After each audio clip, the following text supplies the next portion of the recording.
lifelong Mainer, and he grew up in Scarborough, and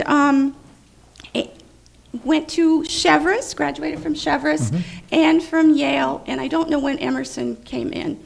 A few years later. Okay, so first you went to Hollywood. I first went to Hollywood, yeah, right out of Yale. Okay, so he went to make your fame and fortune, right? Yes. I came back bankrupt in every sense of the word. And then you were camping with some friends, and lightning struck the tree, and you were hurt, and one of your friends was seriously injured. Yes.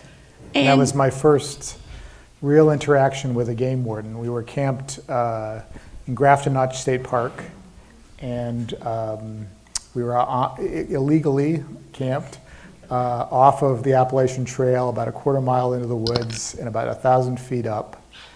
And we were struck by lightning in the middle of the night, and a warden and 2 EMTs were among the first to come help us out. But my first real conversation with a game warden was after he had inspected the site. He came to me, because I was the one who was sort of most coherent, and said, have you guys been doing drugs up here? Because he didn't believe we had been struck by lightning. Were you? We were. I had a scar for a while to prove it. I meant to drug. Oh, really? No. Well, it depends. It depends on, yes, my drug at that time of my life was Southern Comfort. And I still can't, But this encouraged you to reevaluate, and that you wanted to stay in Maine. Yes. Okay. And this camping trip was just one of the experiences that you loved in nature, because you always loved nature and being outside. And so this encouraged you to become a guide, a Maine guide? Okay. Yeah, I mean, what had happened was I grew up in southern Maine. I grew up in Scarborough, which at that time was not Scarborough as we know it today. We had a camp on Middle Rang Pond in Poland, which was sort of my woodsy place at that time. And I just loved being outdoors all the time. I was a snake catcher, a frog catcher. I had a have-a-heart box trap that I would just set with peanut butter and bacon just to see what I could catch. And then really, I caught a blue jay once. That was the biggest surprise. Skunks, raccoons, that kind of thing, which is illegal, by the way. You cannot do this recreationally. Yeah, I was just a really outdoorsy kid. And then when I got into my 20s, I went off to the big city and thought that was life. But after I came back to Maine and got struck by lightning, I decided for some reason I wanted to spend more time in the woods. I don't know how that happened exactly, but it did. Well, you worked for a time for the Maine Writers Alliance in Brunswick, and a couple of times, and then you went to the Down East. Yes. And you were at Down East from about 2000 to 2013? Something like that, yeah. I've kind of lost track myself. Where you ran into some other game wardens and game warden stories. And this led you into starting the Mike Bowditch series? Yeah, I mean, what happened was I'd always wanted to be a novelist. And, for most of my life, I felt like I just didn't have anything to say. I mean, that didn't stop me from trying to write stuff, but it was always horrible. And when I got a job as an associate editor at Down East, a few things kind of came together for me. One was I had met my girlfriend, now my wife, and she began pushing contemporary mysteries on me and saying, these are better than you think they are, because I had gone to Yale and I was a snob. And I read them, and she was right. I loved them. I loved contemporary mysteries. And I also began to realize that I did know something. I didn't know many things about life and still don't. But I did know something about the Maine outdoors. And so I said, well, okay, I know about the Maine outdoors and I want to write a mystery, a game warden. is the logical place for me to go. So, so I was writing these stories while I was working at Down East, sometimes literally while I was working at Down East. Now that I'm clear of that company, I can say that. I can admit that. And it was a strange thing because, especially later as the book started to get published, because the books, some of the books more than others are pretty dark. And Down East is a very optimistic magazine, right? It puts on a very positive view of the state of Maine. And I've often said, during the day I would be like, come to Maine, come to Maine. And then at night I'd be writing these books and be like, leave Maine, leave Maine. Okay. Well, you being a Maine guide, your specialty is fly fishing. Mm-hmm. And now you live on a trout stream? Technically. Technically. It's technically a trout stream, yes, in the sense that it's stocked with trout, which are ridiculously easy to catch. Okay. But but I do catch them. Okay. And once you said that the two things that you wanted to do in life was catch fish and be a writer. Yeah, well. So you've made I'm it. ready to hang it up. No, there's always more fish to catch, Yeah. as somebody I know here can vouch for. And you began writing The Poacher's Son, Mm-hmm. which is, and is being sold back there tonight. And it took a while Yes. to get it sold. Yeah, it took me 6 years to write my first novel. And, as the world wasn't sitting around waiting for me to write The Poacher's Son, so I could take all the time in the world to do it. I also, periodically, I would finish a draft and I would give it to somebody that I knew who was an author or knew something about either the outdoors or the warden service, and they would help me correct things. And so it went through a lot of different revisions. And then I finally was fortunate to get an agent, and she sold it pretty quickly, but the publisher decided not to bring it out for 2 years so that they could roll out a very big promotional campaign. So it was a long time. It was 10 years essentially between the time that I started writing the book and when it eventually was published. But after that, you got a contract for two more. Well, Yeah, it was a but contract for 3 books, right? Right. My very first contract was for 3 books, and then I had another contract for 2 books, another 2, and I'm currently in my 4th contract for 3 books with the expectation that there will be another contract after that, knock on. So you are able to write 1 book a year? I try. I mean, I guess I am. I guess in the sense that 1 book gets published every year, whether I like, the results or not. But no, it's writing a novel is like almost any other kind of skill in the sense that the more you do of it, you learn how to do it. And I'm sure if you had told me 7 years ago, oh, Paul, you're going to have to write a book a year, I would have just, needed a fainting couch. But I have learned how to do it. And also too at this stage, because I'm writing a series, I know these characters so well. If I have a scene coming in with, say, Mike's friend Kathy Frost, his former sergeant, who's one of my favorite characters, I know at this stage exactly how Kathy sounds. I know the words she uses. I know her tone of voice. I know what she's going to say to Mike. And so that becomes easy to write those scenes, or the ones with Charlie Stevens are always easy. So that helps a lot because I have this continuing cast of characters and don't have to reinvent the wheel every book.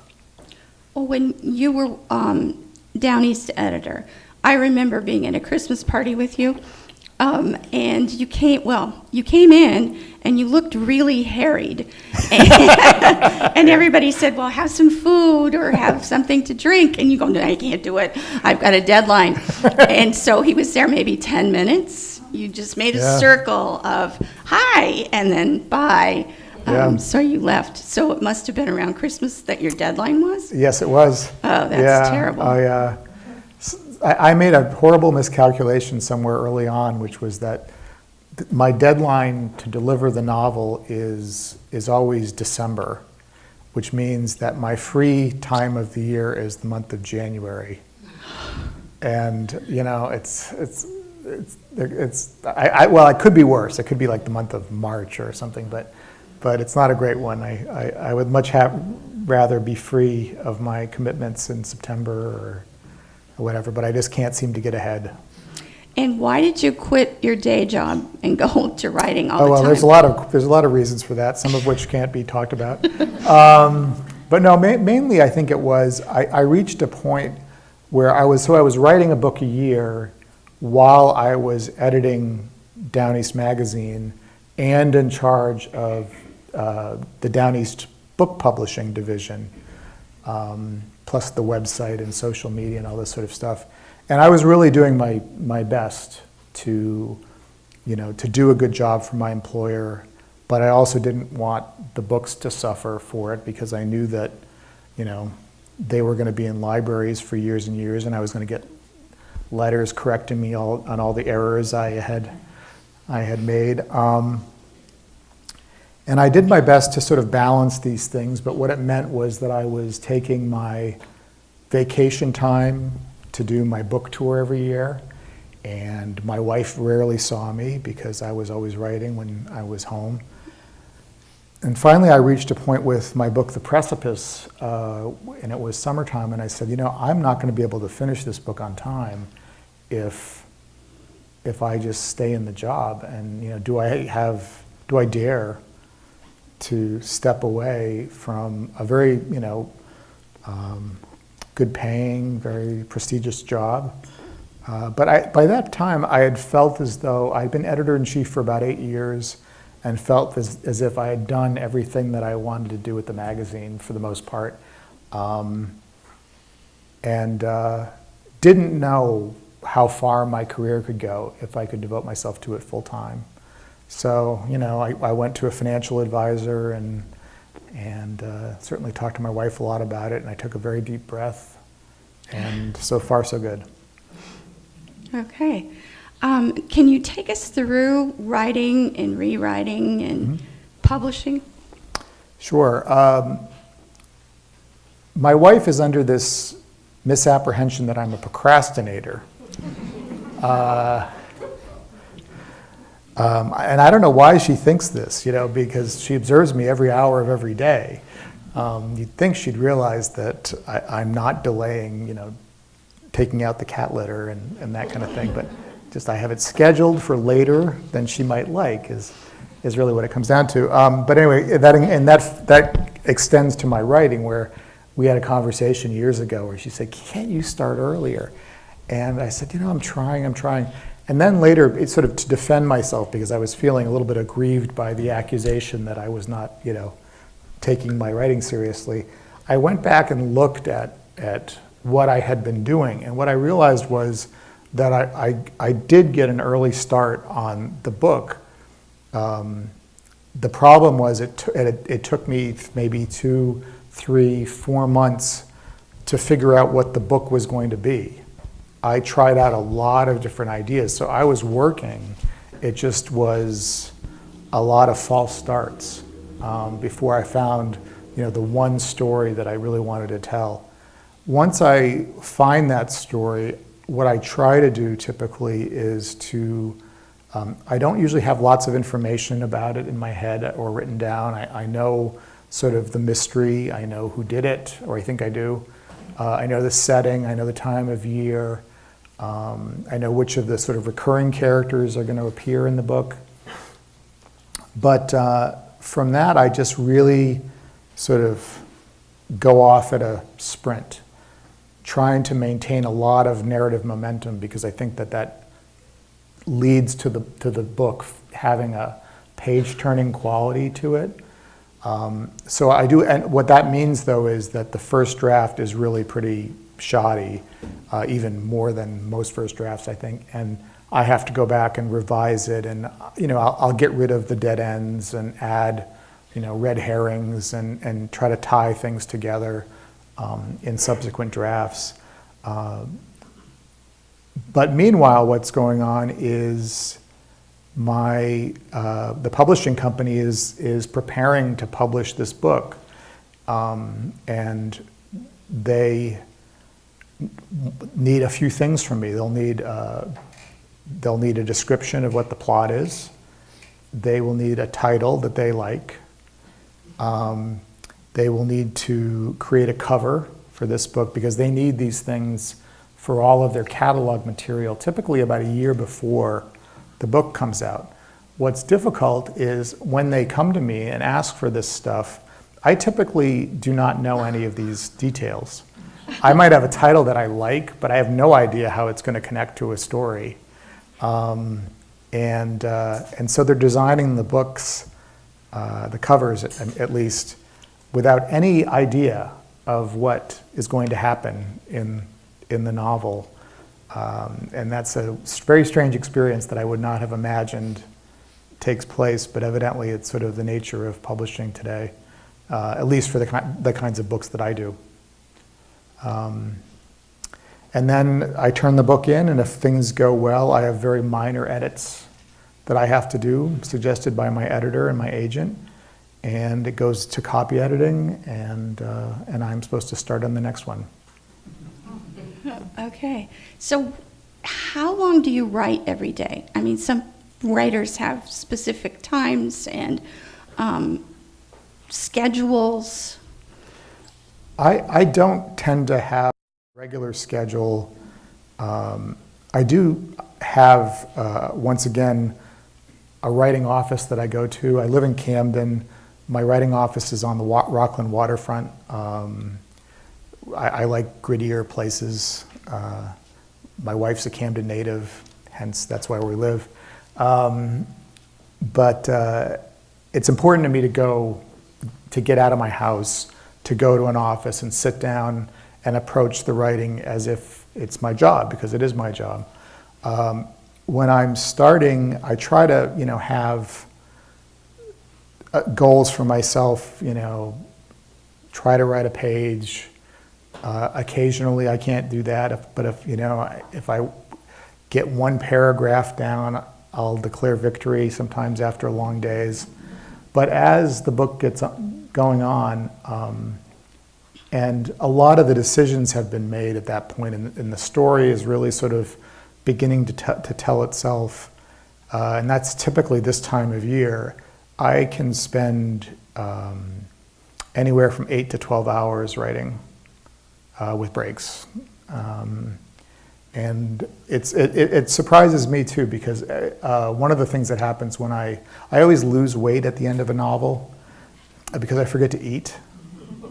Kind of hoping that's going to happen soon. But I really just kind of get into it, and it just takes me away, and I can't imagine anything else that I could do for that period of time that would be as rewarding to me, or enjoyable even. Does the publisher have a lot of changes usually that they want? Not for the most part. I mean, there have been a few books, which I won't name, where they've wanted more significant revisions once I've turned them in.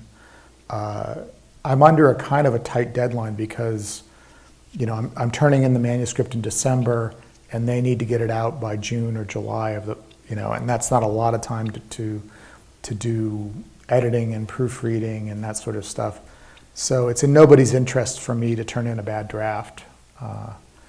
And again, at this stage, I've sort of internalized what the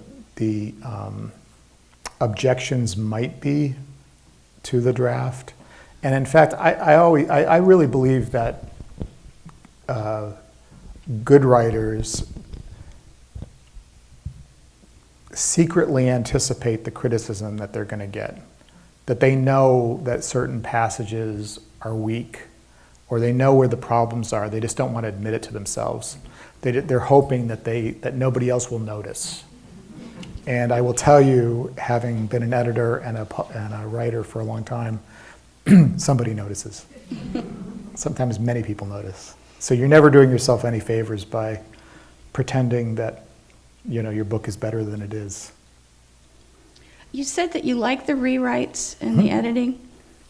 I do. I mean, it's not to say that I don't like the writing part of it, but the revision is a place where I can focus more on crafting the words and adding details that that I find really interesting or telling. The book gets better. I mean, essentially is what happens when you revise. And as it gets better, your confidence increases and it ceases to be, this enterprise where you go in and you're just feeling existential panic. You sort of say to yourself, I'm going to do this. This is going to work. And so it becomes more fun. I suppose that's really why I enjoy that part of it as much as I do. And then there's the book tour. And there's a book tour, yeah. Every time a book comes out, my publisher does send me on a tour. It tends to change from book to book. I've had tours where I've been on planes a lot. I've been, to Seattle and Oregon, to Portland, Oregon, and this last book, I went to Scottsdale, Arizona on the first day of July. It was 110 degrees. Detroit this time. It depends on where they want to. My publisher has ideas about where they think they can build my readership, and so will take me to those places. I've had other book tours though too, where I've put 3,000 miles on my car, just driving around the Northeast, from say Bar Harbor to Saratoga Springs, and down to the Connecticut coast or something. How many places do you go in one day? Oh, well, usually it's only, fortunately, it's usually only one stop per day. But it's, in the first few weeks, it's typically one reading / signing every day, yeah. Except for when the travel, getting on planes and things. So this is relatively easy then. Oh, this is a breeze. I pronounce my last name Doiron. Doiron. It's a French name, which, like many French names, was anglicized. And when I was a kid, my dad, whose first language was French, said, well, okay, the way that you're going to need to pronounce your name to people in Maine is Doiron, like do I run. And so that was how I pronounced it through my teenage years. But one of the things that I noticed was that my great aunts and uncles all pronounced it differently. They pronounced it actually Doiron, which that isn't, I still can't quite figure that one out.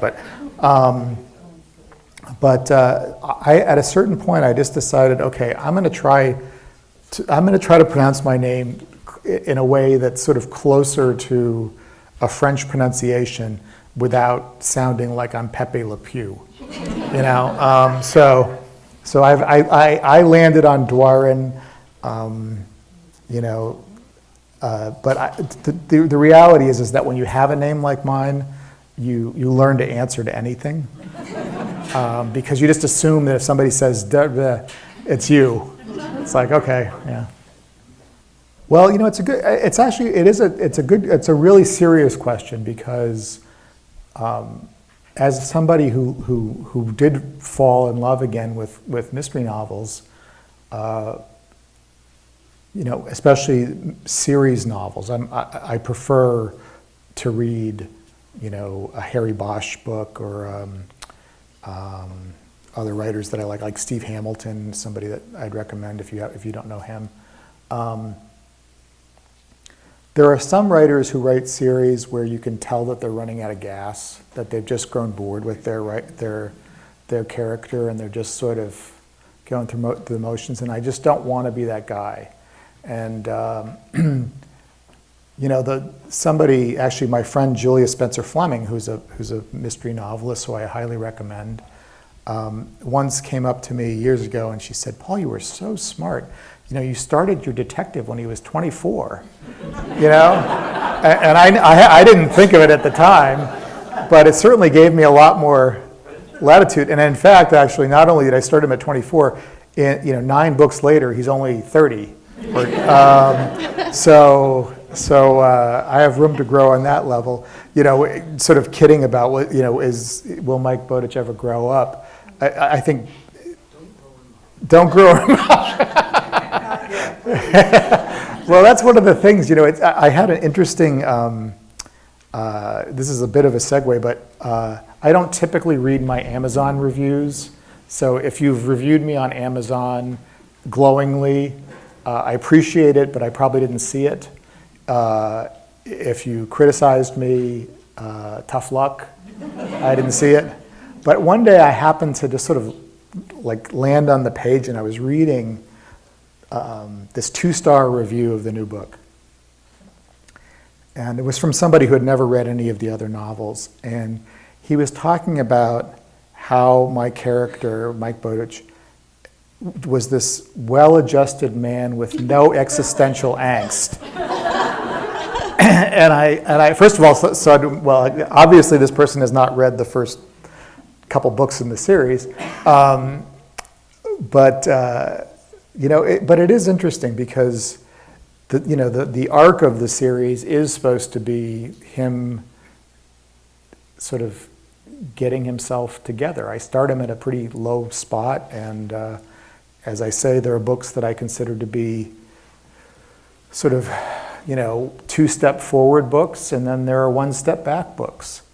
And so I'm trying not to, I want his progress to be semi-plausible, I guess is what I would say, within the loose fictional constraints, I do have ideas for standalone novels,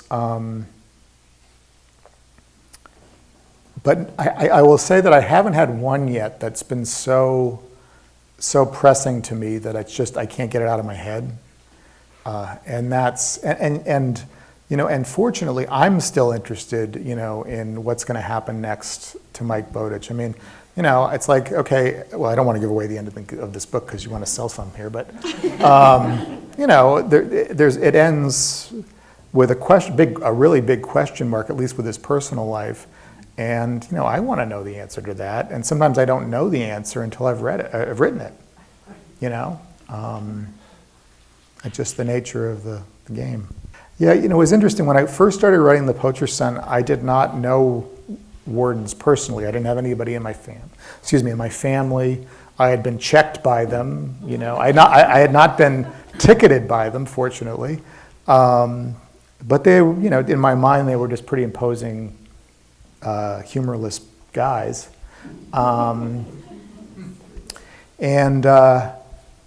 which was a big obstacle in writing that first book because I didn't know what they would be willing to talk to me about. But I happened to go to the Maine State Library, and at that time, I don't know if it's still there, they had a copy of the Warden's Service employee manual, essentially, is what it came down to. It's about 1,000 pages long. And it has all kinds of information about how long your sideburn can be and lots of other stuff. And that was immensely helpful to me early on. Over time, what happened was, as the books started to come out, some of the wardens began to discover them, and eventually I established a relationship with the Warden's Service. I have wardens who are real fans. I did an event at the Outdoor Sporting Heritage Museum in Aquasic up near Rangeley, which if you have not gone and you're an outdoorsy person, you must go to this museum. It's fantastic. It's small but fantastic. And I was doing a signing there, and the 2 wardens on duty stopped in their uniforms and got signed copies of the new book, and that's great. I got a letter the other day from a guy who was in the Secret Service, whose friend is a retired Maine game warden, who had pushed my books on him, And he was telling me how much he appreciated those. And I wrote back to him and I said, nothing makes me feel better than knowing that retired game wardens are recommending my books to their buddies in law enforcement. On the other hand, as I always say, I'm not on the payroll of the state of Maine or the Department of Inland Fisheries and Wildlife, so I feel a certain freedom to have good and bad wardens in the books, and certainly Mike is not a poster child for the service. Essentially, what happens is it's a search for me. Every book, years ago, I made a mistake, and I can't remember which book it was. I had an idea for a gimmick, a twist or whatever it was, that I was going that was really the thing that was going to drive me to write this book. And it ended up being kind of the worst of my false starts, because I was trying to make everything fit this twist. And fortunately, I caught myself after having wasted only 2 or 3 months, and said to myself, wait, this is totally not the way I'm supposed to be doing this. The way that I needed to write the books is to start by asking myself, in this book, where is Mike Bowditch personally? Where is he professionally? What is he going to be struggling with in this book? How is it going to test him? How is the story going to be a reflection of whatever it is that he's dealing with inside? Because I think that's what I've learned from the feedback that I've gotten, has been that that's what people really respond to, is this feeling that, you're almost reading this man's autobiography. You're sort of, he's a character who's changing in front of your eyes, remaining consistent but changing. I got another very funny letter once from somebody who said, I love your books. They're all the same, but they're all different. And I say to myself, yeah, that's exactly what I'm going for, So I think that's it, is I don't want to tell the same story twice. I don't want a reader to be confused and say, wait a minute, have I read this one before or not? I want it to be very quickly apparent that sort of what's going on here is something a little different than the previous book. At first especially, I was writing about places that I knew really well, where I had lived or had vacationed, for years and years and years. Then, I ran out of those and had to start to put in places that I was fascinated by and was willing to go and spend a lot of time there, or I had friends who lived there. That's why, in fact, actually, there's so much in the books about Washington County, is that I happen to know a lot of people there, and they were really helpful in sort of getting me there.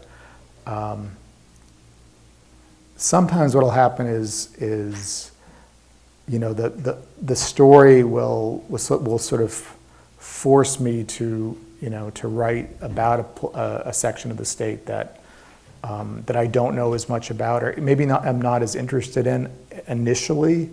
But what's really important to me in the research process is that I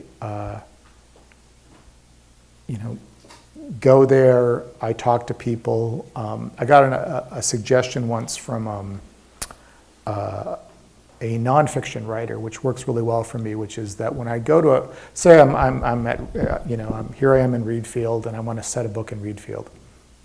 Before this event, we had a potluck dinner in the back of the room, and if I'm not writing a book on Reedfield, don't worry about it. What I would be doing, though, maybe not in the moment, is writing down words that keep recurring.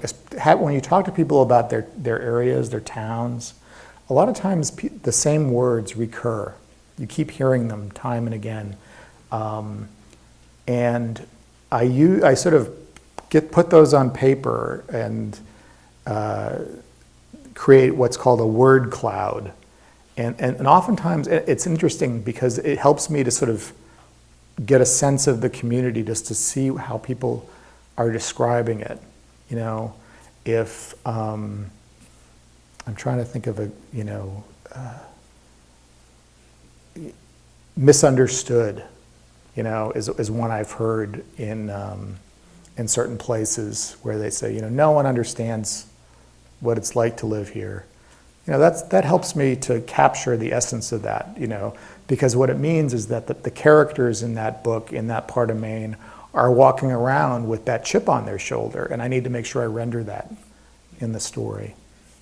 So it's a great excuse for me to travel around the state.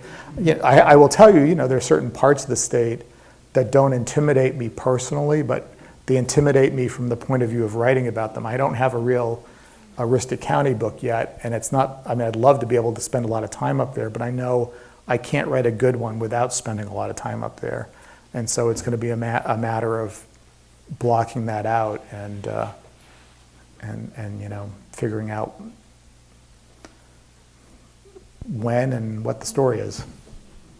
Well, Northwood's Law, people in Maine, I think, because it was, our Maine game wardens didn't fully appreciate how huge a show it was for the Animal Planet nationally. It was a very, very popular show. This was a reality TV show, if you don't know about it, about Maine game wardens, sort of following their mostly misadventures rather than adventures, I would say. I have to tell you, I never saw any evidence that show ever helped my sales, for better or for worse. But I have optioned the series to a TV producer whose aspiration for it is sort of an Amazon Prime, HBO, Netflix type thing, which would be my ideal. A 2-hour movie would certainly be wonderful, but quite frankly, the most important thing to me is that whatever ends up happening, if anything happens, that it becomes something that I can, identify at least with and say, okay, that feels like it captures some of my series. I was at the Tucson Book Festival in March, and one of my assignments was to moderate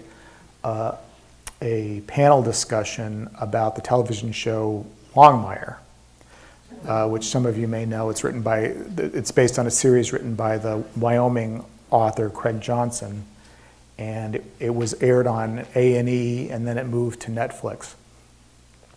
So I was up there in front of about 1,000 people with Craig Johnson and 3 of the actors from the series. And I thought wrangling authors was difficult, but actors, oh my God. People were coming up, and my goal, I was supposed to get them from one place after the event to the other, and they would stop because they loved getting their pictures taken, and having girls come up and kiss them on the cheek and stuff. And I was just like, please, just keep going to the table there and do it there. But it was an interesting thing to observe, because that was a case of an author who wrote a series that's bears some resemblance to mine, who it ran for 6 seasons. It had some success. People who liked the series liked the books, liked the series generally. So it's, you can kind of hope. Yes, CJ Box is a friend of mine.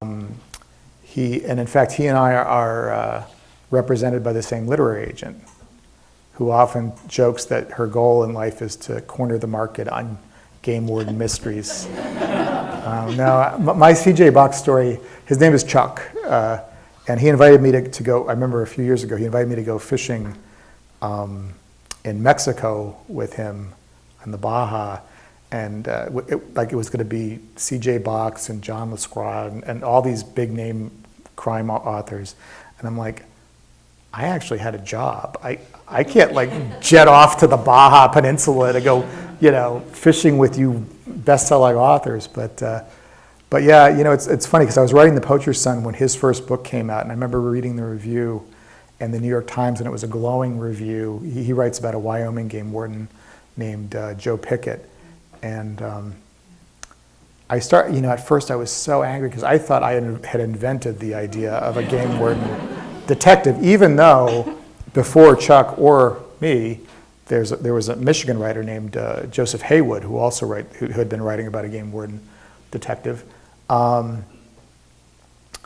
But anyway, I tried to console myself after my anger passed and my sadness passed and said, this is going to be this guy's one and only book, and a few people are going to forget all about him. By the time my book comes out, nobody's going to ever, remember that they ever heard of him, and 20 million novels later. But he's been amazingly generous to me with his praise and referring people to my series and things. He's a good guy. I like him a lot. I always think of each book as having, there's a spot in every book that I've written where until I've reached that spot, I have just been in terror because I'm saying to myself, I don't know if this book is going to work. And then I reach a place and suddenly it's like I'm over the summit. And sometimes it happens early in the process, and sometimes it happens very, very late. Some things have been happening recently with the book I'm writing that have made me feel better about it. So I'm not saying maybe the summit is beginning to be in sight. I don't know. Do you get writer's block? I don't get writer's block exactly, although, one of the things about writer's block that comes from my background at Down East, and this is something somebody told me, was if you have writer's block, what it means is that you need to go out and do another interview with somebody because you don't have enough. The reason what's blocking you is you don't have information. So go talk to somebody. And that does really work very well. A lot of times if I hit a stretch where I'm starting to feel pretty panicked, I will line up phone conversations or coffees or lunches with, I think I'm going to be calling Judy Camuso, who's the head of the wildlife division, and Judy can help me with some certain things. She and I go back a ways, and that always, try to deal with it that way. Mohegan is the island that I know really well. My wife spends about a month out there every year through the whole year. And she goes in the winter, she goes in the summer, she goes in the fall, spring. And as a result, we spent Halloween out there, and which is amazing. There's 6 kids on the island, and what they do out there for them is just incredible. So I had a lot of people that I could turn to. The island constable, who's a great guy, had all kinds of stories that he could share with me about some of what he has had to deal with. On the other hand, the reason I made it a fictional island was that I needed the island to be certain things for the story to work. It needed to be far offshore. I mean, if it was an island you could reach in a Boston whaler just by in an hour, that wouldn't have worked. But on the other hand, it needed to be an island that had deer on it, and the outer islands, Matinicus and Mohegan, especially, don't have deer on them. I don't know if Frenchboro does or not. I doubt it does. So I had to create my own island, essentially, using aspects of the real islands. Also knowing that if I did set it on a real island, that I would never be able to return in safety. Although one of the funniest things that I will tell you that's happened is that people will see themselves in the books. I'll set a book in an area and say there's a shopkeeper, this person runs a variety store in this thing. And the character's a real son of a bitch, in my view, right?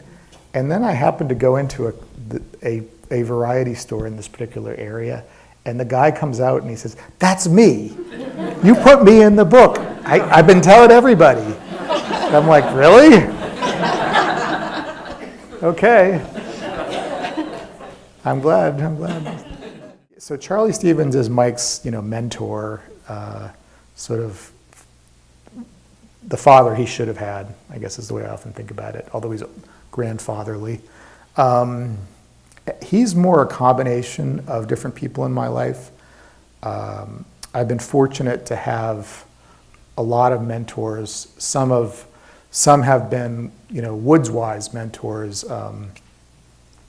George mentioned two of them, Greg Drummond, who's a master Maine guide, runs Claybrook Mountain Lodge, and Ron Joseph, who is a retired Maine State wildlife biologist and U.S. Fish and Wildlife biologist. They've taught me so much about the woods.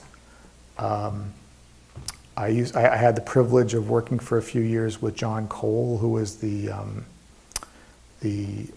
founding editor, one of the founding editors of Maine Times, and John was an amazing man. His life was worthy of a novel. He was a tail gunner in the Second World War and flew I don't know how many missions, and used to drink with Jackson Pollock, and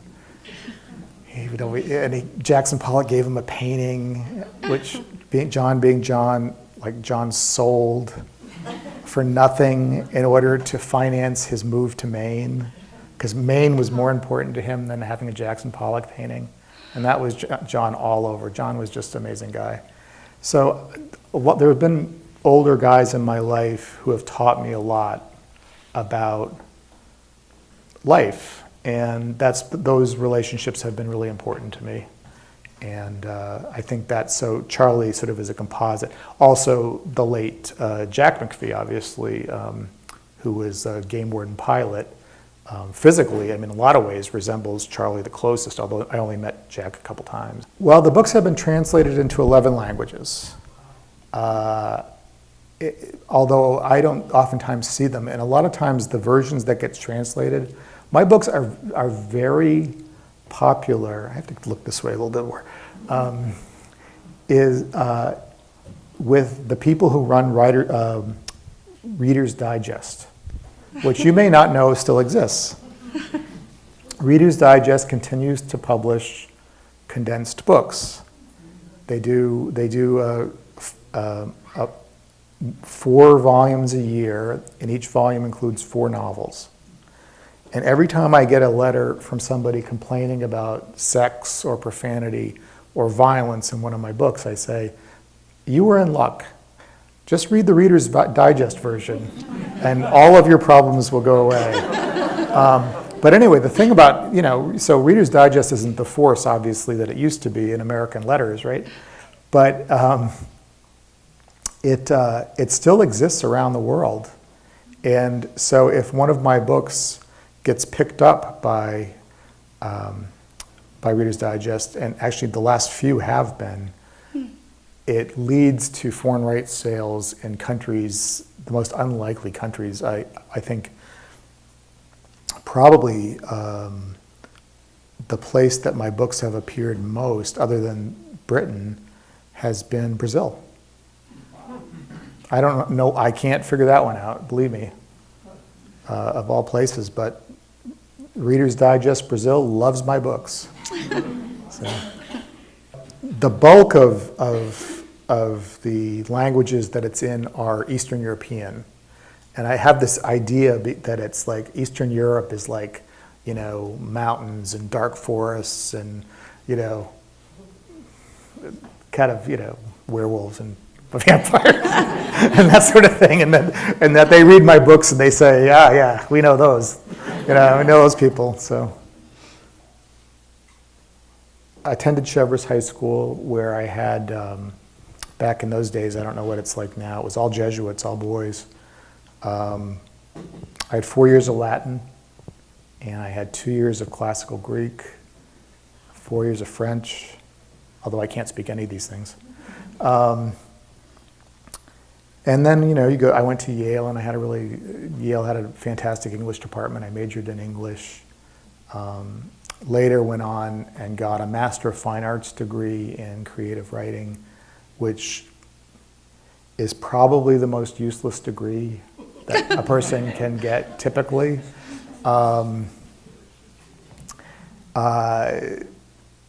Except in my case, I went in there thinking I was going to write a novel for my thesis, and I was too lazy to write a novel, so I wrote a screenplay. But I sold the screenplay and earned back all of the money that I had spent on grad school, plus had money to buy a house. Oh. So, I'm the exception that proves the rule about getting an MFA degree. In general, I think it's, I think my education has been valuable in lots of different ways. More in how I think, I suppose, than in the writing. I don't know if that makes any sense. I was trained early on to be curious, yeah, and to be thoughtful, and to consider, to be comfortable debating ideas, and to be open to other people's interpretations. I think that's to me, and I'm not in the education world at all. I think what an education should be about is teaching you how to think. For every book, I come up with supporting characters, right? I think to myself, okay, I'm going to write a series. In this book, I need to add. I need to have characters who are, on this island. And one of the things that will happen is certain readers will really get attached to those characters that I, think to myself, okay, they're just going to be in one book, and then they're going to go away, right? They're never going to recur. And the prime example of this is in my, what book is this? 7th book, Widowmaker. Mike has an encounter with this wolf dog, and I had a clear idea about what the wolf dog was doing in the story. Partly it was an excuse for me to write about this wolf dog sanctuary that I had visited in New Hampshire that was one of the most bizarre places that I'd ever seen. And everything if you read that book and you read the description, that is exactly what it was. But what happened was at the end of the book, I won't again give things away, but the wolf is still alive, but he seems to be like drifting off stage. Well, ever since, everybody wants me to bring it back. It's like, is Shadow coming back in this book? Is Shadow coming back in this stuff? And it's like the latest book takes place on an island 20 miles off the coast of. I've seen dogs swim a long distance, but it got me thinking that I always have loved books with strong stories as opposed to books that are more, I can appreciate some postmodern books that are more about the language or the human condition or whatever, but give me, I will take a book by Robert Louis Stevenson over a book by David Foster Wallace any day of the week. Give me something that has me turning pages. That's what I love. So I think that's really what, but I read everything. And actually, when I listen to audiobooks when I drive. That's one of the things I like about book tours is that I'm listening to a Scott Turow book that I highly recommend called Ordinary Heroes. But I alternate between nonfiction and fiction, and I read a lot of natural history, which I enjoy a lot. When you get a bunch of crime novelists together, one of the things that you hear them beginning to talk about is that there's almost no pressing social issue that mysteries aren't already talking about. People, it's amazing, sometimes I'll have an event like this where somebody is not familiar with my work, they've been dragged here by their spouse, I'm sorry. And they'll say, are you ever going to do a book about, these days everything's about the opioid epidemic. Are you ever going to do a book about the opioid epidemic? And I'm like, well, I did one, it was 8 years ago, before people were talking about the opioid epidemic. And I think that's the thing, is that when you begin to look at the world of crime, is sort of, gives you this window into social problems, essentially. And whether it's, it's something about, drugs or certain kind of white collar crimes. You think about the sort of the financial stuff that happened in the 2000s, and still happens, lest we be naive. These are all things that are commenting on life today. I want to thank you very much for coming. It's sponsored by the Reed Field Community Library.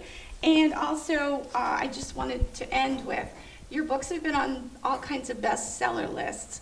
I don't know if you saw the one in Sunday's paper. I did. Okay. You were 5 spots ahead of Pat the Bunny. So we wanted to give you something. Thank you. You might want to look at it.